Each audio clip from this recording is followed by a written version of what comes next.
বউটাই আমার কাল লাগে নে শ্বশুর রাক্ষসের মতন। শাশুড়ি মা, ও শাশুড়ি মা।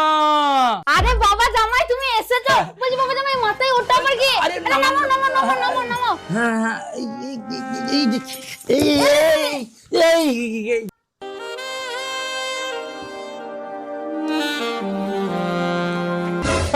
এসব কি হয়েছে?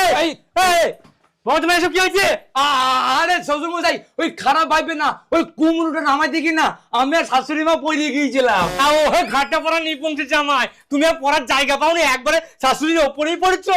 আরে তুমি জামাইকে কেন বকছো? জামাইয়ের তো কোনো দোষ নেই। তা থাকবে কেন? তুই যে মেয়ে ছেলে না, জামাই যদি তো স্যার তলায় ঢুকে পারে তাও তুই জামাইয়ের দোষ দিবি না।